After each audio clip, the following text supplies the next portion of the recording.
Hi hello friends, പത്രമാറ്റ് സീരിയലിൽ വരാൻ പോകുന്ന ഒരു അടിപൊളി എപ്പിസോഡിന്റെ വിശേഷത്തിലേക്ക് എല്ലാ കൂട്ടുകാർക്കും സ്വാഗതം. അങ്ങനെ കള്ളക്കടത്ത് സ്വർണത്തിന്റെ പേരിൽ നയനെ അറസ്റ്റ് ചെയ്ത് ലോക്കപ്പിൽ ഇട്ടിരിക്കുകയാണ്. ആദർശനെയും നയനെയും കൊടുക്കാനായിട്ട് ഡേവിഡും നാഗേന്ദ്രനും കൂടി കളിച്ച ഒരു കളിയും കൂടിയായിരുന്നു ഇത്. ആദർശ് അതിൽ നിന്ന് തലനാഴിയിലേക്ക് രക്ഷപ്പെടുകയും നയനെ അതിൽ കുടുങ്ങുകയും ചെയ്യുകയാണ്. ഈ ഒരു ചതിക്ക് പിന്നിലും എൻ ചുലർക്കാർ തന്നെയാണെന്ന് ആദർശും നയനയും അതുപോലെ തന്നെ നന്ദു ഒക്കെ പറയുന്നുണ്ട്. പക്ഷെ അതൊന്നും പ്രൂവ് ചെയ്യാനുള്ള തെളിവുകളൊന്നും അവരുടെ കയ്യിലില്ല കേട്ടോ.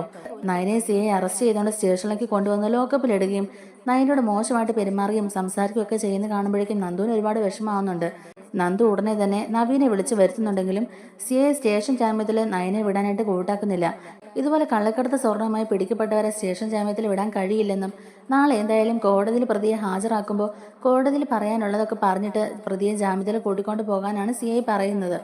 നയനയുടെ ഇപ്പോഴത്തെ ഒരു സാഹചര്യത്തിൽ നയനെ കൂടുതൽ ബുദ്ധിമുട്ടിക്കരുതെന്നും അതുപോലെ ചേച്ചി പ്രഗ്നന്റ് ആണെന്നും ഒക്കെ പറഞ്ഞ് നന്ദു കുറെ പറയുന്നുണ്ടെങ്കിലും അതൊന്നും തന്നെ കേൾക്കാൻ കൂട്ടാക്കുന്നില്ല കേട്ടോ ആ സിഐ. പുതുതായി വന്ന സിഐ സാറിനെയും നാഗേന്ദ്രനും ഡേവിഡും ഒക്കെ കാശ് കൊടുത്ത് കൈവശപ്പെടുത്തി വെച്ചിരിക്കുകയാണ്. അവർ പറയുന്ന പോലെ തന്നെയാണ് അയാൾ കേൾക്കുന്നതും. കള്ളക്കടത്ത് സ്വർണത്തിന്റെ പേരിൽ നയനെ പോലീസ് അറസ്റ്റ് ചെയ്തു എന്നൊക്കെ ഉള്ളത് നവ്യ അറിയുന്നുണ്ട്.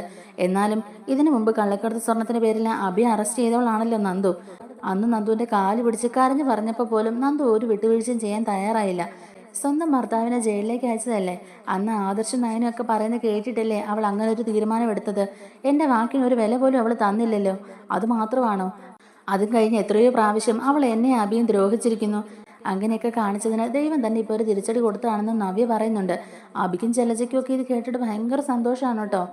കാരണം ദൈവം ഇപ്പൊ അവരുടെ കൂടെയാണെന്നാണ് അവർ പറയുന്നത്. കോടതിയിൽ പോലും നയനക്ക് ജാമ്യം കിട്ടരുതെന്നും നയനെ റിമാൻഡ് ചെയ്യണമെന്നൊക്കെയാണ് അവർ ആഗ്രഹിച്ചുകൊണ്ടിരിക്കുന്നത്.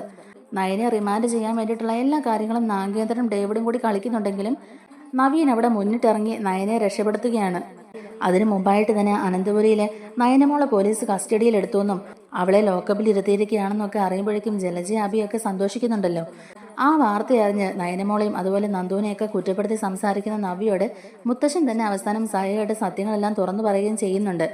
ആദർശനെ നയനെയും എൻ ജ്വല്ലറിക്കാരെ തിരഞ്ഞുപിടിച്ച് ആക്രമിക്കുകയാണെന്നും അതുപോലെ തന്നെ എൻ ജ്വല്ലറിയിൽ നീ മോഡലായിട്ട് കയറുന്നതിന് മുമ്പായി തന്നെ അബിയും അവരും തമ്മിൽ കണക്ഷൻ ഉണ്ടായിരുന്നു എന്നൊക്കെയുള്ള കാര്യങ്ങളെല്ലാം തന്നെ മുത്തശ്ശൻ പറയുന്നുണ്ട്. സ്റ്റേഷനിലേക്ക് നവീൻ വന്ന് സിഐയോട് സംസാരിക്കുന്നുണ്ടെങ്കിലും നയനെ സ്റ്റേഷൻ ജാമ്യത്തിൽ ഇറക്കാൻ അയാൾ ഒട്ടും തന്നെ കൂട്ടാക്കുന്നില്ല. നയനെ സ്റ്റേഷൻ ജാമ്യത്തിൽ വിടാൻ കഴിയില്ലെന്ന് അയാൾ നവീന്റെ മുഖത്ത് നോക്കി പറയുന്നുണ്ട്. പ്രതിയുടെ ഇപ്പോഴത്തെ ഒരു സിറ്റുവേഷൻ വെച്ചിട്ട് പോലും അങ്ങനെ ഒരു ഇളവ് കൊടുക്കാൻ കഴിയില്ലെന്നും കള്ളക്കടത്ത് സ്വർണം പിടികൂടിയ കേസായതുകൊണ്ട് തന്നെ ജാമ്യമില്ലാ വകുപ്പ് പ്രകാരമാണ് കേസ് എടുത്തിരിക്കുന്നതെന്നൊക്കെയുള്ള കാര്യങ്ങൾ പറയുക കേട്ടോ. അപ്പൊ നവീൻ പറയുന്നുണ്ട്, സാറേ ഇതൊരു ചതിയാണ്. നയന അങ്ങനെ ഒരു തെറ്റ് ചെയ്യില്ല എന്നുള്ളത് സാറിനെ പോലെ തന്നെ എനിക്കും അറിയാം. എന്നിട്ടും സാർ ആ ചതിക്ക് കൂട്ടു നിൽക്കുകയല്ലേ എന്നിങ്ങനെ ചോദിക്കുകയാണ്. ജാമ്യം ഒന്നും കിട്ടാത്ത രീതിക്ക് തന്നെ കേസ് എടുക്കണമെന്നും ഈ കേസിനെ ബലപ്പെടുത്തണമെന്നൊക്കെ മോളിൽ നിന്നും സാറിന് നല്ല സമ്മർദ്ദം ഉണ്ടെന്നൊക്കെ ഉള്ളത് എനിക്കറിയാം എന്നിങ്ങനെ നവീൻ പറയുമ്പോഴേക്കും തന്നെ സിഐ പറയുന്നുണ്ട്, താൻ എന്താണോ ഉദ്ദേശിക്കുന്നത്? ഞാൻ ആരുടെയെങ്കിലും കയ്യിൽ നിന്ന് കാശ് മേടിച്ചിട്ട് കള്ളക്കേസ് കെട്ടി ചമച്ചതാണെന്നാണോ? നവീൻ പറയുന്നുണ്ട്, അത് ഞാൻ സാറിന്റെ മുഖത്ത് നോക്കി നേരെ ചോദിച്ചില്ലെങ്കിലും ഞാൻ ചോദിച്ചതിനർത്ഥം സാറ് കൃത്യമായിട്ട് മനസ്സിലാക്കിയല്ലോ എന്ന് തന്നെ ചോദിക്കുകയാണ്.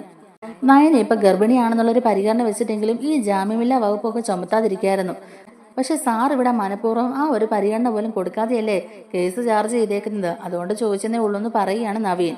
ഇന്നൊരു ദിവസം നയന ഇവിടെ കിടക്കേണ്ടി വരുമായിരിക്കും. എന്നാലും സാരമില്ല, നാളെ കോടതിയിൽ വെച്ച് കാണാം. കോടതി വെച്ച് പുഷ്പം പോലെ നയനെ ഞാൻ ഇറക്കിക്കൊണ്ട് പോകുന്നൊക്കെ പറയുകയാണ്. അത് താൻ എന്ത് വേണമെങ്കിലും ആയിക്കോ, അല്ലെങ്കിൽ വക്കീൽമാരുടെ ജോലി എന്ന് പറയുന്നത് തന്നെ അതല്ലേടോ. തന്റെ സാമർത്ഥ്യമൊക്കെ നാളെ കോടതിയിൽ കണ്ടാൽ മതി എന്ന് പറയുകയാണ്. അപ്പൊ നവീൻ പറയുന്നുണ്ട്, അതെന്തായാലും നമുക്ക് കോടതിയിൽ വെച്ച് തന്നെ കാണാം സാർ. എന്തായാലും ഇങ്ങനെ ഒരു കള്ളക്കേസ് ചുമത്തി നയനെ കുടുക്കിയതല്ലേ, അതായത് നയനെ എങ്ങനെ രക്ഷപ്പെടുത്തണം എന്നൊക്കെ ഉള്ളത് എനിക്കറിയാന്നൊക്കെ പറഞ്ഞിട്ട് തന്നെ നവീൻ അവിടുന്ന് പോകുന്നുണ്ട്. അപ്പൊ സിഐക്ക് ദേഷ്യം വരുന്നുണ്ട്. സിഐ പറയുന്നുണ്ട്, എന്തായാലും നാളെ കോടതിയിൽ കാണാം. ഞാനിതിനെ അങ്ങനെ നിസ്സാരമാക്കി കാണുന്നില്ലടോ. ഞാനിതിനെ അങ്ങനെ നിസ്സാരമാക്കി കാണുന്നില്ല. എഴുതാൻ പറ്റുന്ന വകുപ്പുകളെല്ലാം ഞാൻ എഴുതി ചേർത്തിട്ടുണ്ട്. നാളെ ജാമ്യം കിട്ടുന്നത് എനിക്ക് വന്ന് കാണണം എന്നൊക്കെ പറയുകയാണ് അയാളും. അങ്ങനെ നയന ലോക്കപ്പിൽ തന്നെ കിടക്കുകയാണ് കേട്ടോ. ആദർശ് ഈ വിവരങ്ങളെല്ലാം അറിഞ്ഞുകൊണ്ട് തന്നെ അങ്ങോട്ടേക്ക് വരുന്നുണ്ട്. സ്റ്റേഷൻ ജാമ്യം എന്തായാലും എടുക്കാൻ കഴിയില്ല. കള്ളക്കടത്ത് സ്വർണ്ണമായിട്ടല്ലേ പിടിക്കപ്പെട്ടേക്കുന്നത്. ഇത് മനഃപൂർവ്വം നമ്മളെ ചതിച്ചത് തന്നെയാ, അതെനിക്ക് മനസ്സിലായി. എന്തായാലും നമുക്ക് കോടതിയിൽ വെച്ചിട്ട് മാത്രമേ എന്തെങ്കിലും ചെയ്യാൻ പറ്റുള്ളൂ. പുതിയതായി വന്നിരിക്കുന്ന സിഐ ഇച്ചിരി മൊരടനാ. നയന പ്രഗ്നന്റ് ആണെന്നുള്ള പരിഗണന പോലും കൊടുക്കാതെയാ നയനെ ലോക്കപ്പിൽ ഇരുത്തിയേക്കുന്നത്. നന്ദുവിനും ഇവിടെ ഒന്നും ചെയ്യാൻ വയ്യാത്തൊരു സിറ്റുവേഷൻ ആയിപ്പോയി. അയാൾ പറയുന്ന അനുസരിക്കുകയല്ലാതെ വേറൊരു വഴിയില്ല എന്നൊക്കെ നവീൻ പറയുന്നുണ്ട്. ആദർശ് പറയുന്നുണ്ട്, എനിക്ക് മനസ്സിലായി, ഇതിന്റെ പിന്നിലും ആ എൻ ജ്വല്ലറിക്കാർ തന്നെയാ. അവർ തന്നെയാ ഇങ്ങനൊരു നാറിയ കളി കളിച്ചേക്കുന്നത്. ശരിക്കും അവർ ടാർഗറ്റ് ചെയ്തിരുന്ന എന്നെയായിരുന്നു. ആ സമയത്ത് ഒരു അത്യാവശ്യ കാര്യത്തിന് ഞാൻ ഇറങ്ങി പോയതുകൊണ്ടാണ് നയനെ അവർ പിടികൂടിയത്. എന്നാലും അവളുടെ ഇപ്പോഴത്തെ ഒരു അവസ്ഥയിൽ അവളെ ഇങ്ങനെയൊക്കെ കഷ്ടപ്പെടുത്തേണ്ടി വന്നല്ലോ നോക്കുമ്പം എനിക്ക് വല്ലാത്ത ബുദ്ധിമുട്ടാന്നൊക്കെ തന്നെ ആദർശ് പറയുന്നുണ്ട്.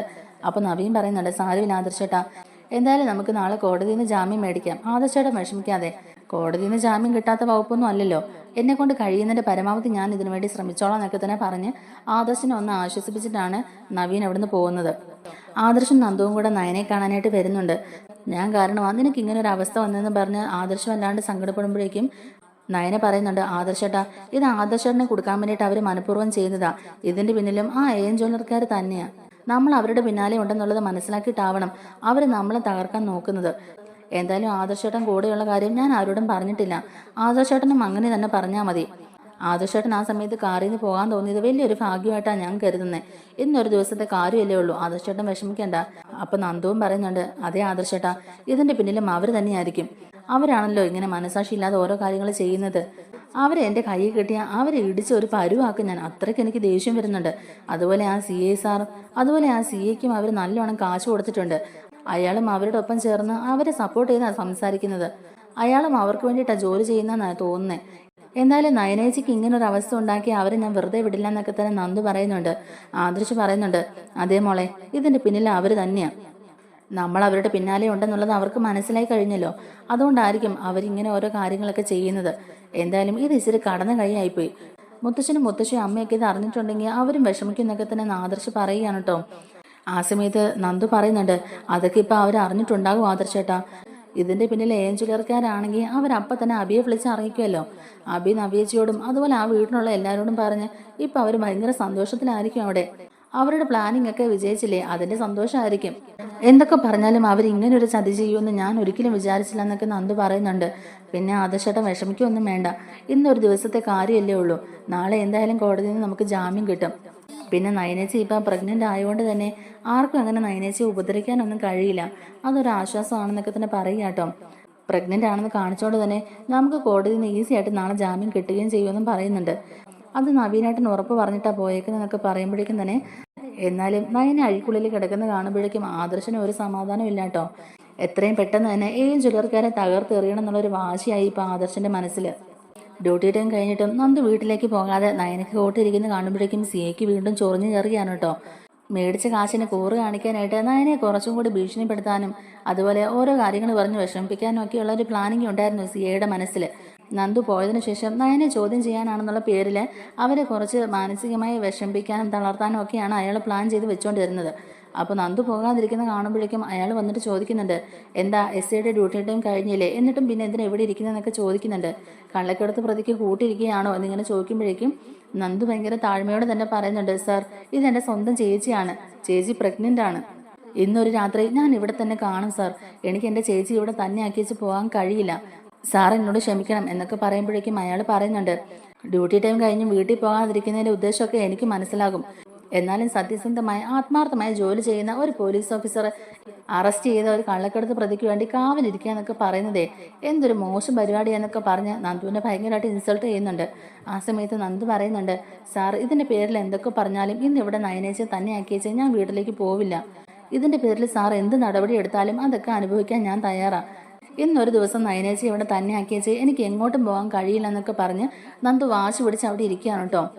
അയാൾ പറയുന്നുണ്ട്, ഇന്നൊരു ദിവസം വേണമെങ്കിൽ ഇവിടെ തനിക്ക് കാവലിരിക്കാൻ കഴിഞ്ഞേക്കും. എന്നാൽ നാളെ ഇവർ ജയിലിലോട്ടാ പോകുന്നത്. ഇവർക്ക് എന്തായാലും കോടതിയിൽ നാളെ ജാമ്യം കിട്ടാൻ പോകുന്നില്ല. ഇവരെ റിമാൻഡ് ചെയ്താൽ നേരെ സബ് ജയിലിലേക്കാണ് കൊണ്ടുപോകാൻ പോകുന്നത്. അവിടെ സബ് ജയിലിൽ പോയി താൻ കൂട്ടിരിക്കുമോ എന്നൊക്കെ ചോദിച്ച് പരിഹസിക്കുകയാണ് കേട്ടോ. ആ സമയത്ത് നന്ദു പറയുന്നുണ്ട്, സാർ, ഇതൊരു ചതിയാണ്. ഇത് കരുതി കൂട്ടി ആരോ ചെയ്തതാണ്. അല്ലാതെ എൻ്റെ ചേച്ചി അങ്ങനെ ചെയ്യുന്ന ആളല്ല. ഇതെന്റെ ചേച്ചിയെ മനഃപൂർവ്വം കൊടുക്കാൻ വേണ്ടി ആരോ ചെയ്തതാ. ചേച്ചിയുടെ ഇപ്പോഴത്തെ ഈ ഒരു അവസ്ഥ പരിഗണിച്ചെങ്കിലും നാളെ കോടതിയിൽ നിന്ന് ജാമ്യം കിട്ടുമെന്ന് തന്നെ ഞങ്ങളുടെ പ്രതീക്ഷ. അതിനുവേണ്ടി ചെയ്യാൻ പറ്റുന്നൊക്കെ ഞങ്ങൾ ചെയ്യുമെന്നൊക്കെ നന്ദു പറയുമ്പോഴേക്കും, ആ, നിങ്ങൾ എന്ത് വേണമെങ്കിലും ചെയ്തോ, ജാമ്യം കിട്ടുമോ ഇല്ലയോ എന്നൊക്കെ ഉള്ളത് കണ്ടറിയണം. ജാമ്യമില്ലാ വകുപ്പ് പ്രകാരം FIR എടുത്തിരിക്കുന്നത്. അതൊക്കെ SI നന്ദുവിനോട് ഇനി ഞാൻ പ്രത്യേകം പറയേണ്ട കാര്യമുണ്ടോ എന്നൊക്കെ ഇങ്ങനെ ചോദിക്കുക കേട്ടോ. ആ സമയത്ത് SIയുടെ ഈ ഒരു പരിഹാസ ചോദ്യമൊക്കെ കേൾക്കുമ്പോഴേക്കും നന്ദുവിന് നല്ല ദേഷ്യം വരുന്നുണ്ട്. നന്ദു ഒന്നും മിണ്ടാതെ തല ഒന്നിച്ച് തന്നെ നിൽക്കുകയാണ് കേട്ടോ. അയാൾ എന്ത് വേണമെങ്കിലും പറഞ്ഞിട്ട് പൊക്കോട്ടെ. അയാൾ ഇപ്പോൾ ആ ജ്വല്ലറിക്കാർക്ക് വേണ്ടി ആ ജോലി ചെയ്തുകൊണ്ടിരിക്കുന്ന എന്നുള്ളൊരു ധാരണയിൽ തന്നെ നന്ദു ഒന്നും മിണ്ടാതിരിക്കുന്നുണ്ട്. അങ്ങനെ അതും പറഞ്ഞ് അയാൾ പോവുകയാണ് കേട്ടോ. ഈ CI നയനയുടെ മുമ്പിൽ വെച്ചിട്ടാണല്ലോ SI ഇങ്ങനെ കുറ്റപ്പെടുത്തുന്നത്. ആ സമയത്ത് നയന പറയുന്നുണ്ട്, മോളെ എനിക്ക് ഒരു പേടിയുമില്ല, ഞാൻ ഇന്ന് ഇവിടെ ഇരുന്നോളാം, മോള് വീട്ടിലേക്ക് പൊയ്ക്കോ, മോളെ കാണാതെ അമ്മയും അച്ഛനൊക്കെ വിഷമിക്കുന്നൊക്കെ പറയുമ്പോഴേക്കും നന്ദു പറയുന്നുണ്ട്, അതിനേക്കാളും വലിയ വിഷമമായി ചേച്ചി ഇപ്പൊ ചേച്ചിയുടെ ഈ ഒരു അവസ്ഥ ഓർത്തിട്ട്. അച്ഛനും അമ്മയൊക്കെ ഇത് അറിഞ്ഞ് എന്തുമാത്രം വിഷമിക്കുന്നുണ്ടെന്ന് അറിയാവോ? ചേച്ചി എത്രയും പെട്ടെന്ന് പുറത്തിറക്കണം, അത് മാത്രമേ ഉള്ളൂ ഇപ്പം എൻ്റെ മനസ്സിൽ. അതിന് ഈ ജോലി തന്നെ ഉപേക്ഷിക്കേണ്ടി വന്നാൽ അതിന് ഞാൻ റെഡിയാന്നൊക്കെ നന്ദു പറയുമ്പോഴേക്കും നയന പറയുന്നുണ്ട്, മോളെ നീ എടുത്ത് ചാടി അബദ്ധമൊന്നും കാണിക്കരുത്, എന്തായാലും നവീനും ആദർശേട്ടനും ഒക്കെ പുറത്തുണ്ടല്ലോ, അവർ കാര്യങ്ങളൊക്കെ നോക്കിക്കോളും, മോൾ അതിൻ്റെ പേരിൽ ഇങ്ങനെ ടെൻഷൻ അടിക്കല്ലെന്ന്. എന്തായാലും മോൾ അതൊന്നും ഓർത്ത് വിഷമിക്കേണ്ടെന്നൊക്കെ തന്നെ പറയുകയാണ് നയന. നന്ദുവും പറയുന്നുണ്ട്, എന്നാലും ഇത് ഞാൻ പ്രതീക്ഷിച്ചതിലും അപ്പുറമായിപ്പോയി ചേച്ചി, ഇങ്ങനൊരു നീക്കം അവരുടെ ഭാഗത്തുനിന്ന് ഉണ്ടാവുമെന്ന് ഞാൻ ഒരിക്കലും വിചാരിച്ചതല്ല. ആ ജ്വല്ലറിക്കാരെ ഇത്രയും ചീപ്പായ ഒരു കളി കളിക്കുമെന്ന് ഞാൻ വിചാരിച്ചല്ല ചേച്ചി. എന്നാലും എൻ്റെ നയനേച്ചിക്ക് ഇങ്ങനൊരു അവസ്ഥ ഉണ്ടായല്ലോ. ആ സമയത്ത് എന്നെ കനക നന്ദുവിൻ്റെ ഫോണിലേക്ക് വിളിച്ചിട്ട് കാര്യങ്ങളൊക്കെ അന്വേഷിക്കുന്നുണ്ട്. എന്തായാലും നന്ദൂട്ടൻ നിന്ന് സ്റ്റേഷനിൽ തന്നെ നയനമോളുടെ കൂടെ ഉണ്ടാവണം. നയനമോൾക്ക് ഒരു അബദ്ധം സംഭവിക്കരുത്. മോള് ഭക്ഷണമൊക്കെ കഴിച്ചായിരുന്നോ? മോൾക്ക് കുടിക്കാൻ വെള്ളമൊക്കെ കൊടുത്തോ? അവളെ പോലീസുകാർ ചോദ്യം ചെയ്ത് ബുദ്ധിമുട്ടിച്ചെന്നൊക്കെ തന്നെ ചോദിക്കുമ്പോഴേക്കും, ഇല്ലമ്മേ ചേച്ചിയുടെ കൂടെ ഞാനുണ്ടല്ലോ, എല്ലാ കാര്യങ്ങളും ഞാൻ നോക്കിക്കോളാം, ചേച്ചിക്ക് ഇവിടെ ഒരു ബുദ്ധിമുട്ടും ഉണ്ടാവില്ല. ഇങ്ങനൊരു അവസ്ഥയായിപ്പോയി, നമുക്കൊന്നും ചെയ്യാൻ പറ്റാത്തൊരു സാഹചര്യമാണ്, അതുകൊണ്ടാണ് ചേച്ചി ഇന്നിവിടെ നിൽക്കേണ്ടി തന്നെ വന്നത്, അല്ലെങ്കിൽ ചേച്ചി എങ്ങനെയെങ്കിലും പുറത്തിറക്കിയാനെന്നൊക്കെ തന്നെ പറയുന്നുണ്ട്. എന്തായാലും നാളെ കോടതിയിൽ ഹാജരാക്കുമ്പോൾ നമുക്ക് കോടതിയിൽ നിന്ന് ജാമ്യം കിട്ടുമെന്നൊക്കെ നന്ദു ഭയങ്കര ആത്മവിശ്വാസത്തോടെ തന്നെ പറയുകയാണ് കേട്ടോ കനകയോട്. കനകയും ഗോവിന്ദനും ഒക്കെ ഈ വാർത്ത അറിഞ്ഞ് വല്ലാതെ ടെൻഷൻ അടിച്ചിരിക്കുകയാണ്. അമ്മ എന്തായാലും ടെൻഷൻ അടിക്കണ്ട, അച്ഛനെയും പറഞ്ഞ് സമാധാനിപ്പിക്കുക, അച്ഛന് സുഖമില്ലാത്തതല്ലേ, ഇവിടെ അങ്ങനെ പ്രത്യേകിച്ച് കുഴപ്പങ്ങളൊന്നുമില്ല, ഇന്നൊരു ദിവസം ഇവിടെ കിടക്കേണ്ടി വരും, അത്രയേ ഉള്ളൂ, നാളെ എന്തായാലും നമുക്ക് കോടതിയിൽ നിന്ന് ജാമ്യം കിട്ടും എന്നൊക്കെ അച്ഛനോട് അമ്മ പറഞ്ഞുതരാന്നൊക്കെ പറഞ്ഞിട്ട് തന്നെ വിഷമിക്കണ്ടെന്നും പറഞ്ഞ് നയന ഫോൺ കട്ട് ചെയ്യുന്നുണ്ട്. സ്റ്റേഷനിൽ വന്ന് നയനെ കണ്ടിട്ട് പോയതിനു ശേഷവും ആദർശന് ഒരു സമാധാനം ഇല്ല കേട്ടോ. ആദർശ് നാളെ കോടതിയിൽ എന്തായാലും നയനക്ക് ജാമ്യം കിട്ടിയേ പറ്റുള്ളൂ എന്നുള്ളൊരു വാശിയിൽ തന്നെ നവീനെയൊക്കെ കൂടെ ഇങ്ങനെ വിളിച്ചുകൊണ്ടിരിക്കുകയാണ്. നവീൻ പറയുന്നുണ്ട്, ആദർശേട്ടാ ഇത് ജാമ്യമില്ലാത്ത വകുപ്പ് പ്രകാരമാണ് കേസ് ഫയൽ ചെയ്തിരിക്കുന്നത്, എന്തായാലും ഇന്നൊരു രാത്രി നമ്മളിത് സഹിച്ചേ പറ്റുള്ളൂ, അല്ലാതെ വേറെ വഴിയൊന്നുമില്ല, നാളെ കോടതിയിൽ ഹാജരാക്കുമ്പോൾ നമുക്ക് കോടതിയിൽ നിന്ന് ജാമ്യം കിട്ടും. ശരിക്കും പറഞ്ഞാൽ ജാമ്യം കിട്ടാത്ത വകുപ്പൊക്കെയാണ് അയാളെ എഴുതി ചേർത്തേക്കുന്നത് ആ CI. എന്നാലും പ്രതിയുടെ ഇപ്പോഴത്തെ ഒരു അവസ്ഥയൊക്കെ പരിഗണിച്ചുകൊണ്ട് കോടതിയിൽ നിന്ന് ജാമ്യം കിട്ടാനുള്ള ചാൻസ് ഉണ്ട്, അതുകൊണ്ട് നമുക്ക് അങ്ങനെ തന്നെ വിശ്വസിക്കാന്നൊക്കെ നവീനും പറയുന്നുണ്ട്.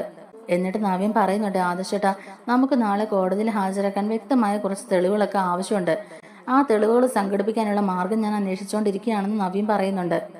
ആദർശ് പറയുന്നുണ്ട്, അതിന് എൻ്റെ ഹെൽപ്പ് എന്ത് വേണമെന്നുണ്ടെങ്കിലും ഞാൻ ചെയ്യാം, എൻ്റെ നയനെ എങ്ങനെയെങ്കിലും നാളെ പുറത്തിറക്കിയേ പറ്റുള്ളൂ, അവൾ തറവാട്ടിൽ പോലും നിൽക്കാതെ എന്നെ സഹായിക്കണമെന്ന് പറഞ്ഞാൽ എൻ്റെ പിന്നാലെ വന്നത്, എന്നിട്ട് അവൾക്ക് ഇങ്ങനൊരു അവസ്ഥ ഉണ്ടായില്ലെന്ന് ഓർക്കുമ്പം എനിക്ക് എന്നോട് തന്നെ പുച്ഛം തോന്നുക, എന്നോട് തന്നെ വെറുപ്പ് തോന്നുക, ഞാൻ കാരണമാണല്ലോ അവൾക്ക് ഇങ്ങനൊരു അവസ്ഥ ഉണ്ടായെന്നൊരു കുറ്റബോധം എൻ്റെ മനസ്സിൽ കിടക്കുക, അതുകൊണ്ട് നിനക്ക് എന്ത് സഹായം വേണമെങ്കിലും നീ എന്നോട് ചോദിക്കാൻ മടിക്കരുത്, എങ്ങനെയാണെങ്കിലും നാളെ നമുക്ക് നയനെ പുറത്തിറക്കിയേ പറ്റുള്ളൂ എന്ന് ആദർശ് പറയുക കേട്ടോ. അങ്ങനെ എല്ലാവരും ഈ വാർത്ത അറിഞ്ഞ് ആകെ ടെൻഷനിലിരിക്കുകയാണ്. നാളെ നയനമ്മക്ക് ജാമ്യം കിട്ടി നയനമ്മൾ പുറത്ത് വരണമെന്ന് തന്നെയാണ് എല്ലാവരും ആഗ്രഹിക്കുന്നത്. മുത്തശ്ശിയും ദേവ്യാനിയും ഒക്കെ ഈ കാര്യങ്ങൾ പറഞ്ഞ് ഇങ്ങനെ കരഞ്ഞുകൊണ്ടിരിക്കുകയാണ്. എൻ്റെ നയനമോൾക്ക് തന്നെ ഇങ്ങനെ ഒരു അവസ്ഥ ഉണ്ടായല്ലോ, എൻ്റെ നയനമോൾ ഇങ്ങനെ ചതിച്ചല്ലോ എന്നൊക്കെ പറഞ്ഞുകൊണ്ടാണ് അവർ കരയുന്നതും. മുത്തശ്ശന് നല്ല വിഷമത്തിലാണെന്ന് മനസ്സിലാക്കിയിട്ട് മുത്തശ്ശനെ ഒന്ന് സമാധാനിപ്പിക്കാനായിട്ട് തന്നെ മുത്തശ്ശി റൂമിലേക്ക് വരുന്നുണ്ട്. അങ്ങനെ അവർ സംസാരിക്കുന്ന സമയത്ത് മുത്തശ്ശൻ പറയുന്നുണ്ട്, നയനമോൾക്ക് ഇങ്ങനെ ഒരു അവസ്ഥ ഉണ്ടായല്ലോ, പാവം നയനമോള് ഒരു തെറ്റും ചെയ്യാതെയാണ് ഇപ്പൊ ഇങ്ങനെയുള്ള ശിക്ഷയൊക്കെ അനുഭവിക്കുന്നത്, ആ കുട്ടിയുടെ ഇപ്പോഴത്തെ ഒരു അവസ്ഥ പോലും പരിഗണിക്കാതെയാ അയാൾ അവളെ ലോക്കപ്പിൽ തന്നെ കിടത്തിയിരിക്കുന്നത്. നയനമോളെ സ്റ്റേഷൻ ജാമ്യത്തിൽ വിടാനായിട്ട് നന്ദുവും അതുപോലെ നവീനും നോക്കിയതാ, അപ്പോഴും ആ CI ആണ് അതിനെ സമ്മതിക്കാതിരുന്നത്. മിക്കവാറും ആ ജ്വല്ലറിക്കാർ CIക്കും കുറച്ച് കാശ് കൊടുത്ത് അയാളെ വശപ്പെടുത്തി വെച്ചിരിക്കുകയായിരിക്കും, അവർക്ക് വേണ്ടിയിട്ടായിരിക്കും ഇപ്പം അയാൾ ജോലി പോലും ചെയ്യുന്നതെന്നൊക്കെ ദേഷ്യപ്പെട്ട് പറയുകയാണ് മുത്തശ്ശൻ. എനിക്ക് ഉറപ്പാ വസുന്ധരെ, ഇതിന്റെ പിന്നിലും ആ ജ്വല്ലറിക്കാർ തന്നെയാണ്, അവർ നമ്മുടെ കുട്ടികളെയും കുടുംബത്തെയൊക്കെ താറുമാറാക്കാനാണ് നോക്കുന്നത്, അവരുടെ പിന്നാലെ തന്നെ ആദർശം നന്ദു ഉണ്ടെന്നൊക്കെ ഉള്ളത് അവർക്ക് മനസ്സിലായി കാണും, അതുകൊണ്ടായിരിക്കും അവർ ആ അന്വേഷണമൊക്കെ തിരിച്ചുവിടാനായിട്ട് നയനമോളെ തന്നെ ഇങ്ങനെ കരുവാക്കിയത്. എന്തായാലും ഇത് ഓർക്കാപ്പുറത്തുള്ളൊരു ചതിയായിപ്പോയി, എനിക്കിത് സഹിക്കാൻ കഴിയില്ല, ഇപ്പൊ തന്നെ എനിക്ക് നയനമോളെ പോയി കാണണമെന്നുണ്ട്, സ്റ്റേഷനിൽ ചെന്ന് ആ CI കിட்ட 2 പൊട്ടിക്കണമെന്നുമുണ്ട്, എല്ലാവരോടും വിളിച്ച് പറയാനും ഒക്കെ എനിക്ക് തോന്നുന്നുണ്ട്, ഞാൻ ആകെ പിടിവിട്ടിരിക്കുക എന്നൊക്കെ ഇങ്ങനെ നമ്മുടെ മുത്തശ്ശൻ പറയുക കേട്ടോ. മിക്കവാറും ഇത് ആദർശനെ കൊടുക്കാൻ വേണ്ടിയിട്ട് തന്നെയായിരിക്കും അവർ ചെയ്തത്, എന്നാൽ അതിൽ വീണു പോയത് നയനമോളാ. എന്താണെങ്കിലും അവർക്കത് എളുപ്പമായില്ലേ, നയനമോളാണ് ചതിയിൽ വീണതെന്നറിഞ്ഞാലും നയനമോളെ സ്നേഹിക്കുന്ന നമുക്കെല്ലാവർക്കും അത് വിഷമാവും എന്നുള്ളത് അവർക്കറിയാമല്ലോ. അതൊക്കെ മനസ്സിലാക്കിയിട്ട് അവരൊക്കെ ഇപ്പോൾ ഭയങ്കര സന്തോഷത്തിലിരിക്കുകയായിരിക്കും. എന്തായാലും ആ സന്തോഷത്തിനൊന്നും അധികം ആയുസില്ല വസുന്ധരെ, ഇതിന്റെ പിന്നിൽ പ്രവർത്തിച്ചത് ആരാണെങ്കിലും ഞാൻ അവരെ വെറുതെ വിടില്ല, എൻ്റെ നയനമോളെ ഇത്രയും അധികം സങ്കടപ്പെടുത്തിയ ആരാണെങ്കിലും അതിൽ ആ CAക്ക് പങ്കുണ്ടെങ്കിൽ അയാളെ പോലും ഞാൻ വെറുതെ വിടില്ല എന്നൊക്കെ മുത്തശ്ശൻ ദേഷ്യപ്പെട്ട് തന്നെ മുത്തശ്ശിയോട് പറയുകയാണ്. മുത്തശ്ശി സങ്കടത്തോടെ ചോദിക്കുന്നുണ്ട്, ഇനിയൊരു പക്ഷേ കോടതിയിൽ നാളെ മോക്ക് ജാമ്യം കിട്ടിയില്ലെങ്കിൽ മോളെ അവർ റിമാൻഡ് ചെയ്യുമോ? ഇനി അങ്ങോട്ടേക്ക് കുറച്ച് ദിവസം മോള് ജയിലിൽ പോയി കിടക്കേണ്ടി വരുമോ? അങ്ങനെ ഒരു അവസ്ഥ എൻ്റെ കുട്ടിക്കുണ്ടായാൽ അത് സഹിക്കാൻ കഴിയില്ല എന്നൊക്കെ പറഞ്ഞുകൊണ്ട് കരയുമ്പോഴേക്കും മുത്തശ്ശൻ പറയുന്നുണ്ട്, താൻ പേടിക്കണ്ടടോ, അങ്ങനെ ഒരു അവസ്ഥ എന്തായാലും നമ്മുടെ നയനമോൾക്ക് ഉണ്ടാവില്ല. അങ്ങനെ ഉണ്ടാകാൻ ഞാൻ സമ്മതിക്കത്തുമില്ല. എന്ത് വില കൊടുത്തും ഞാൻ എൻ്റെ നയനമോളെ പുറത്ത് ഇറക്കിയിരിക്കുമെന്ന് തന്നെ പറയുകയാണ് മുത്തശ്ശൻ. പിന്നെ അവിടെ ഞാൻ ഒന്നും നോക്കുകയില്ല, അതിലും വലുതല്ലല്ലോ എനിക്ക് മറ്റൊന്നും എന്നൊക്കെ ഇങ്ങനെ പറയുകയാണ്. അതിൻ്റെ പേരിൽ ഇനി എന്തൊക്കെ പ്രശ്നങ്ങൾ ഈ കുടുംബത്തുണ്ടായാലും അതൊന്നും എന്നെ ബാധിക്കുന്ന കാര്യമല്ല. ഒരു തെറ്റും ചെയ്യാത്ത എൻ്റെ ആദർശമോനെയും അതുപോലെ നയനമോളെയും ഇത്ര അധികം ഉപദ്രവിക്കുമ്പോൾ ഞാൻ അതൊക്കെ കണ്ട് നോക്കിയിരിക്കണോ? ഒരിക്കലുമില്ല. ഇവിടെ ഉണ്ടല്ലോ രണ്ടുപേര്, ആ AM ജ്വല്ലറിക്കാർക്ക് വേണ്ട സഹായങ്ങളൊക്കെ ചെയ്തു കൊടുക്കാനും അവരുടെ കീഴിൽ ജോലി ചെയ്യാനും ആഗ്രഹിക്കുന്നവര്. അവര് പിന്നെ ഈ വീട്ടിൽ ഉണ്ടാവില്ല. എല്ലാത്തിനെയും ഞാൻ അടിച്ചു പുറത്താക്കും. ആരുടെയും ജീവിതം നശിച്ചു പോകണ്ടെന്ന് ഓർത്തിട്ട് മാത്രമാണ് ഞാൻ അതൊക്കെ ക്ഷമിക്കുന്നത്. അതൊക്കെ ഞാൻ അങ്ങ് വേണ്ടെന്ന് വെക്കും. എല്ലാ സസ്പെൻസും ഞാൻ അങ്ങ് പൊളിക്കും. എൻ്റെ ആദർശമോനേക്കാളും നയനമോളെക്കാളും ഒന്നും വലുതല്ലാന്ന് പറയുന്നുണ്ട്.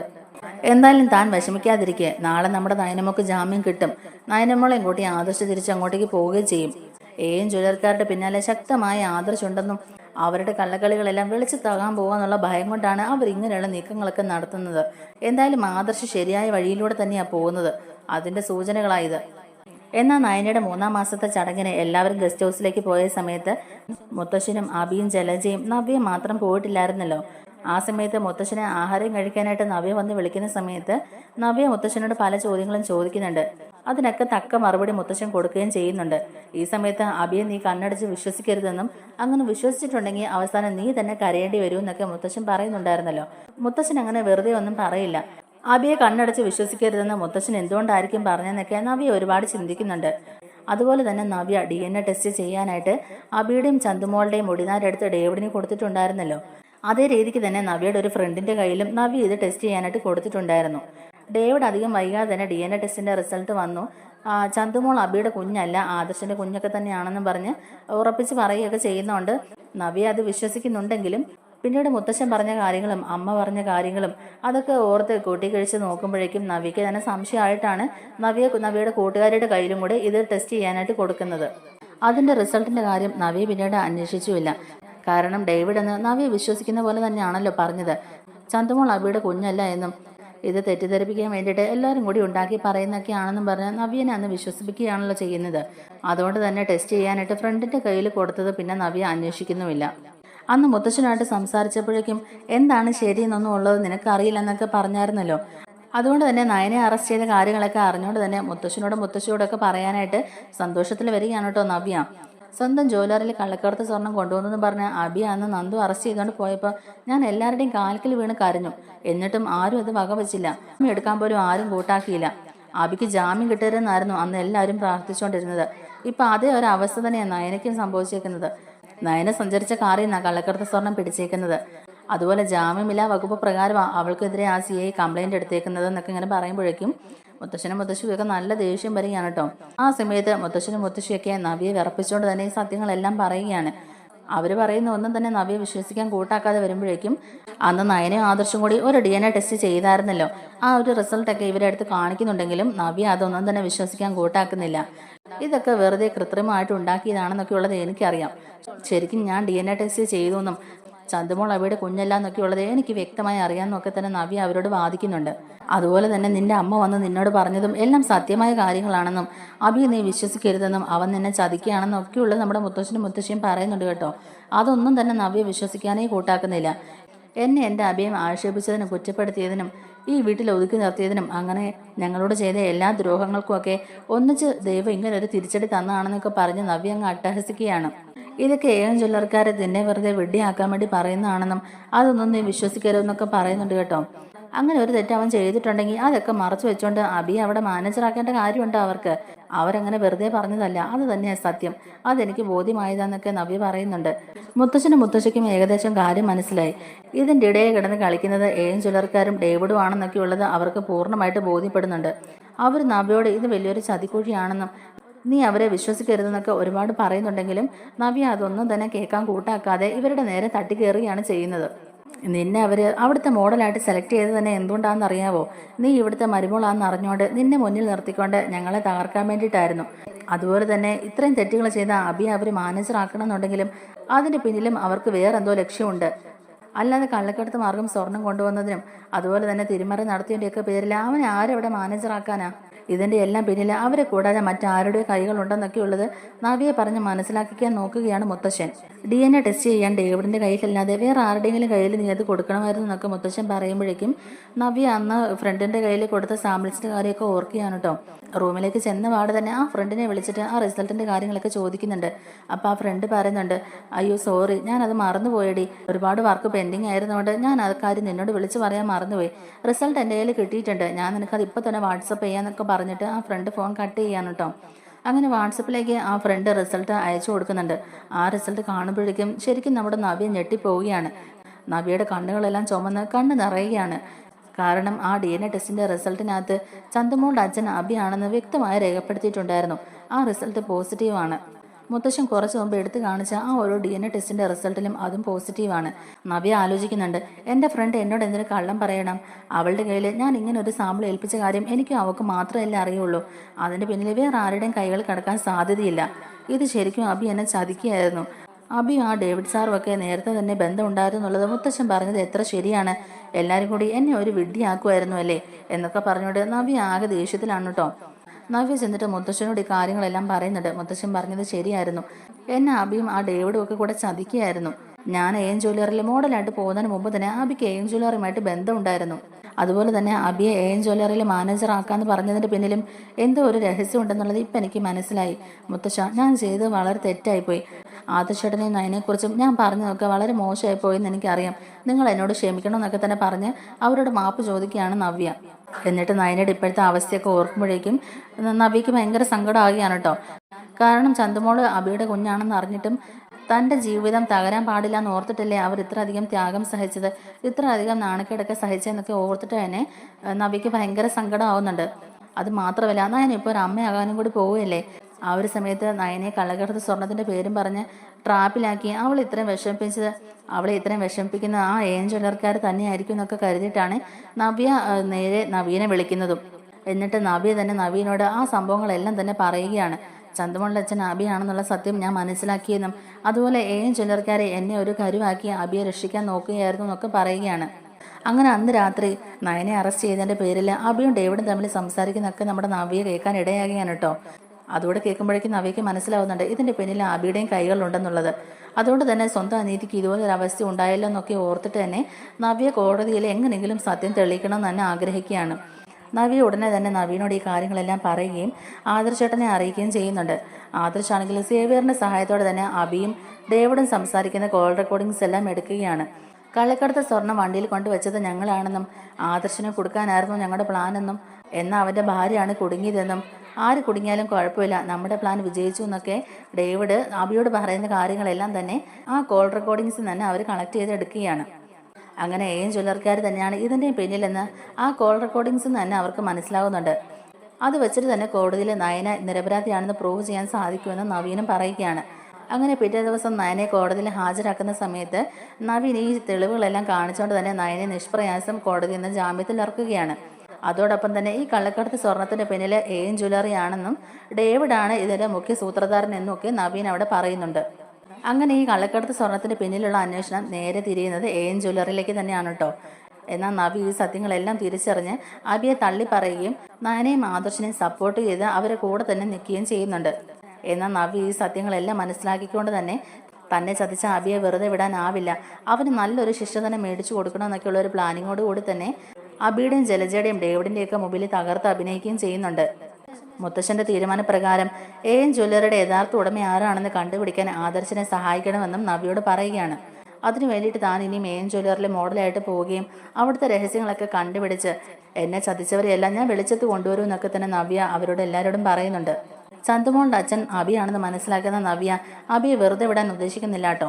അവനെ സഹായിക്കുന്ന ഡേവിഡിനെയും അതുപോലെ AM ജ്വല്ലറിയുടെ MDയും തമ്മിൽ, അതുപോലെ ഡേവിഡ് അബിയെ എന്തിനാണ് സംരക്ഷിക്കുന്നതെന്നും അവർ തമ്മിൽ എന്ത് ബന്ധമാണ് ഉള്ളതെന്നൊക്കെയുള്ളത് കണ്ടുപിടിക്കാനായിട്ട് തന്നെ നവ്യയും അവരോടൊപ്പം കൂടുകയും ചെയ്യുന്നുണ്ട്. അങ്ങനെ AM ജ്വല്ലറിയെ തകർക്കാൻ എല്ലാ തരത്തിലും നവ്യ ഒരുങ്ങിയിരിക്കുകയാണ് കേട്ടോ. ആദർശിന്റെയും നയനയുടെയും നന്ദുവിന്റെയൊക്കെ സഹായത്തോടെ തന്നെ നവ്യ വീണ്ടും എയും ജ്വല്ലറിയിൽ തകർത്ത് അഭിനയിച്ചുകൊണ്ടിരിക്കുകയാണ്. എയും ജ്വല്ലറിയിൽ നടക്കുന്ന എല്ലാ അഴിമതികളും വെളിച്ചത്ത് കൊണ്ടുവരാനും അതുപോലെ അവിടെ നടക്കുന്ന കള്ളക്കടത്ത് സ്വർണത്തിന്റെ തിരിമറികളും ഡ്യൂപ്ലിക്കേറ്റ് ഡയമണ്ട് വിൽക്കുന്നതും അവരുടെ ഭാഗത്തുള്ള തെറ്റുകളൊക്കെ മറയ്ക്കാനായിട്ട് അവർ ചെയ്തു കൂട്ടിയ കൊല്ലും കൊലയും അങ്ങനെയെല്ലാം അവരെ വേരോട് തന്നെ പിഴുതെറിയാനായിട്ടുള്ള രേഖകളും അതുപോലെ തെളിവുകളും ഒക്കെ സംഘടിപ്പിക്കുകയാണ് മാളവികയും നവ്യയും കൂടിയിട്ട്. എന്തായാലും അബിയെക്കുറിച്ചുള്ള സത്യങ്ങളെല്ലാം തിരിച്ചറിഞ്ഞതിന് ശേഷം അബിയെ എന്തിനാണ് ഇവർ സംരക്ഷിക്കുന്നത് എന്നും കൂടി നവ്യയ്ക്ക് കണ്ടെത്തേണ്ടതായിട്ടുണ്ടല്ലോ. അതിന്റെ പിന്നിലെ രഹസ്യം കൂടി കണ്ടുപിടിക്കാനായിട്ട് നവ്യ തുനിഞ്ഞിറങ്ങുകയാണ്. അവസാനം എയും ജ്വല്ലറിയുടെ യഥാർത്ഥ ഓണർ ഡേവിഡ് അല്ല എന്നും നാഗേന്ദ്രൻ എന്ന് പറയുന്ന ആളാണെന്നൊക്കെയുള്ളത് നവ്യ തന്നെ കണ്ടുപിടിക്കുന്നുണ്ട്. എന്നാൽ നാഗേന്ദ്രനും അബിയും തമ്മിലുള്ള ബന്ധം എന്താണെന്നൊന്നും നവ്യയ്ക്ക് ആദ്യം മനസ്സിലായില്ല. പിന്നീട് ആദർശനെ ഈ വിവരങ്ങളെല്ലാം അറിയിക്കുന്നതോടുകൂടി നാഗേന്ദ്രനും അബിയും തമ്മിലുള്ള ബന്ധമൊക്കെ അവർക്ക് മനസ്സിലാവുകയാണ്.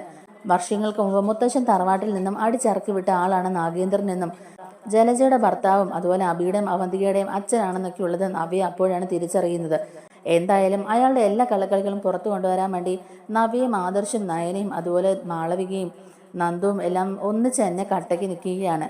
അവസാനം നാഗേന്ദ്രനെയും അബിയെയും ഡേവിഡിനെയൊക്കെ കൊടുക്കാനുള്ള എല്ലാ തെളിവുകളും അവർക്ക് കിട്ടുന്നുണ്ട്. ഇതോടൊപ്പം തന്നെ നവ്യ വലിയൊരു രഹസ്യം കൂടെ അറിയുകയാണ് കേട്ടോ. ഇതോടൊപ്പം തന്നെ നാഗേന്ദ്രനെ എല്ലാ കാര്യങ്ങളിലും സഹായിക്കുന്നതും തറവാട്ടിലെ വിവരങ്ങളെല്ലാം ചോർത്തി കൊടുക്കുന്നതും അവന്തികയാണെന്നുള്ളത് കണ്ടുപിടിക്കുന്നുണ്ട്. അങ്ങനെ അവന്തികയും നാഗേന്ദ്രനും ഡേവിഡിനെ മുന്നിൽ നിർത്തി കളിച്ച ഒരു വൃത്തികെട്ട നാടകം തന്നെയായിരുന്നു ഇതെന്ന് അവർക്ക് മനസ്സിലാവുകയാണ്. അങ്ങനെ അവസാനം ഇവരെ പൂട്ടാനുള്ള എല്ലാ തെളിവുകളും അവർക്ക് കിട്ടുകയാണ് കേട്ടോ. അധികം വൈകാതെ തന്നെ എയിം ജ്വല്ലറിയിൽ നടക്കുന്ന എല്ലാ കുറ്റകൃത്യങ്ങളും അതുപോലെ നിയമം തെറ്റിച്ചാണ് ഇവർ സെയിൽ നടത്തുന്നതെന്നുള്ളതും ഒരുപാട് തട്ടിപ്പുകളും കള്ളക്കടത്ത് സ്വർണവും ഡ്യൂപ്ലിക്കേറ്റ് ഡയമണ്ട് വിൽക്കുന്നതും അങ്ങനെ പല കാരണങ്ങൾ ചൂണ്ടിക്കൊണ്ട് തന്നെ എയിം ജ്വല്ലറിയിൽ വലിയൊരു അന്വേഷണം തന്നെ നടക്കുന്നുണ്ട്. അങ്ങനെ അന്വേഷണങ്ങൾക്കൊടുവിൽ എയിം ജ്വല്ലറി പൂട്ടിപ്പോവുകയാണ്. ഡേവിഡിന്റെയും നാഗേന്ദ്രന്റെയും അബിയുടെയും അവന്തികയുടെയും ഒക്കെ ചീട്ട് കീറിക്കൊണ്ട് തന്നെ നവി ഈ സത്യങ്ങളെല്ലാം അവർക്ക് മുമ്പിൽ തുറന്നു പറയുകയും ചെയ്യുന്നുണ്ട്. ചന്തുമോളുടെ അച്ഛൻ അബിയാണെന്നുള്ള വിവരങ്ങൾ അറിഞ്ഞുകൊണ്ട് തന്നെയാണ് ഞാൻ നിന്നെ നിരീക്ഷിച്ചുകൊണ്ടിരുന്നതെന്നും നീയും എയും ജ്വല്ലറിയും തമ്മിൽ എന്തോ ഒരു ബന്ധമുണ്ടെന്നും അതെന്താണെന്ന് കണ്ടുപിടിക്കാൻ വേണ്ടി ഞാനും ആദർശേട്ടൻ്റെയും നയനോടെയും ഒപ്പം കൂടെ ചേർന്ന് അന്വേഷിക്കുകയായിരുന്നു എന്നൊക്കെ നവ്യ പറയുന്നുണ്ട്. അങ്ങനെ അവസാനം ഇവരെ എല്ലാവരെയും കോടതിയിൽ ഹാജരാക്കുകയും ഇവരെ കോടതി റിമാൻഡ് ചെയ്യുകയും ചെയ്യുന്നുണ്ട്. അങ്ങനെ മുത്തശ്ശൻ ആഗ്രഹിച്ച പോലെ തന്നെ എയും ജ്വല്ലറിയുടെ യഥാർത്ഥ ഓണറെ കണ്ടുപിടിക്കുകയും തൻ്റെ ശത്രുക്കളെ വകവരുത്തുകയും ചെയ്തിരിക്കുകയാണ് ആദർശ്. അങ്ങനെ ആദർശ് മുത്തശ്ശനും അടുത്ത വാക്കുകളെല്ലാം നിറവേറ്റിക്കൊണ്ട് തന്നെ തിരിച്ച് അനന്തപുരയിലേക്ക് എത്തുകയും ചെയ്യുന്നുണ്ട്.